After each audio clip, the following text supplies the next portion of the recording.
Les magistrats se moquaient de Jésus, disant il a sauvé les autres, qu'il se sauve lui-même. S'il est le Christ, l'élu de Dieu. Voici le verset. Et il commence par dire quoi? Le peuple se tenait là et regardait. Donc, 23-35.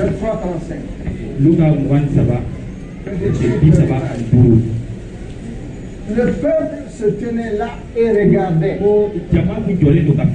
Donc plusieurs personnes. On vous dit, même les magistrats, les chefs étaient là-bas. Mais ils se moquaient. Et ils regardaient, ils se moquaient de Jésus.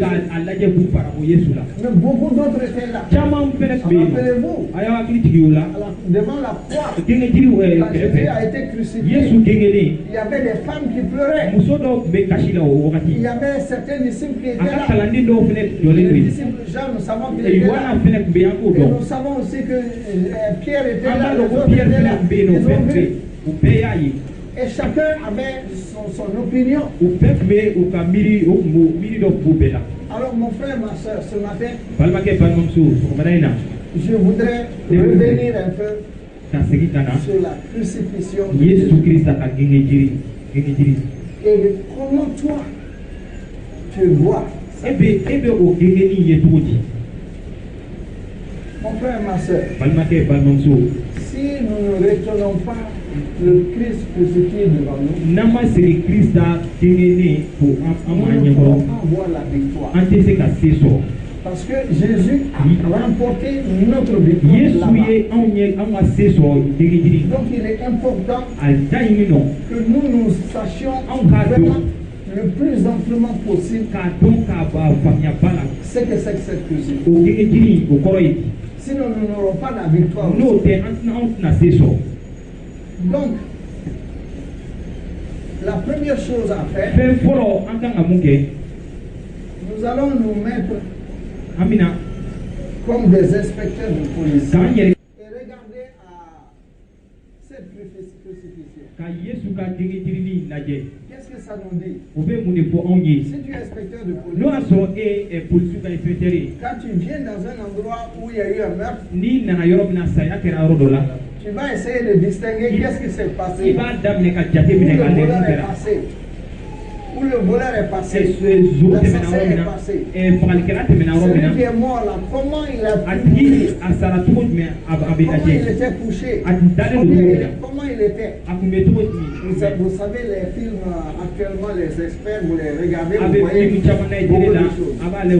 Donc la première chose à faire, c'est d'examiner la scène de crime. La scène de crime.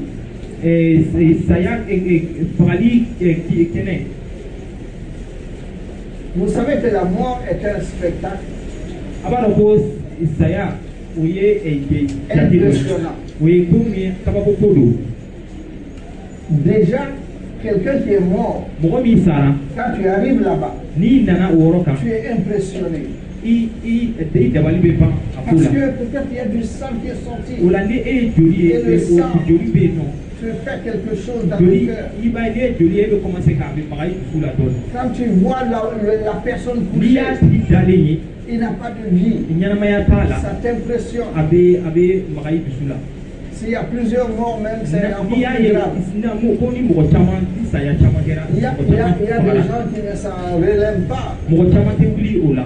Parce que la scène de crime peut les traumatiser. Et cette scène-là, ici, n'était pas une scène ordinaire. La scène de crime n'était pas une scène de crime ordinaire. Parce que ici, était un homme qui n'avait pas besoin de mourir. Il n'a pas besoin de mourir. Il n'a absolument pas besoin de mourir. Il est Dieu, il est immortel. Il est Dieu, il est immortel.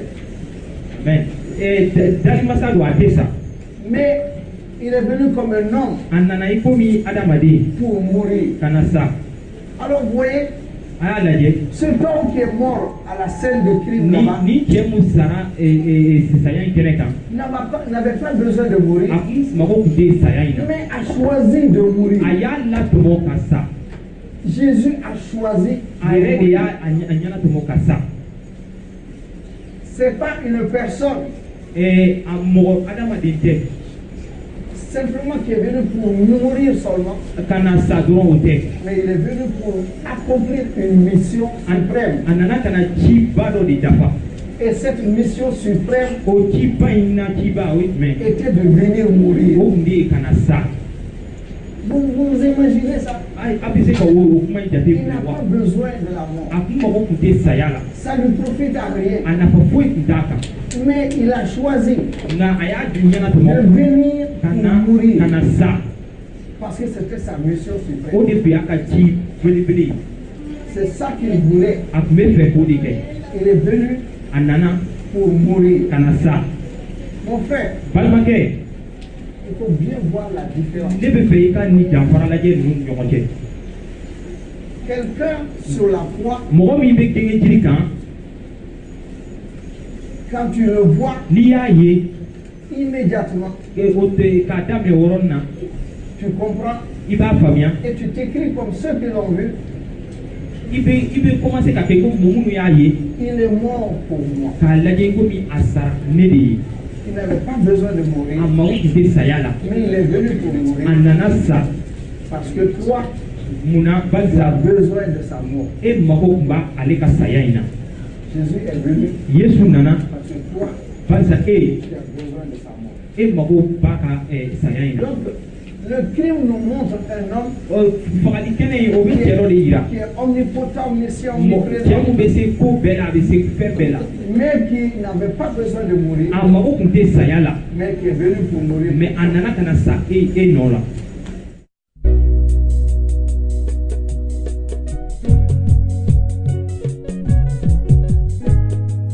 Cheba bichi baula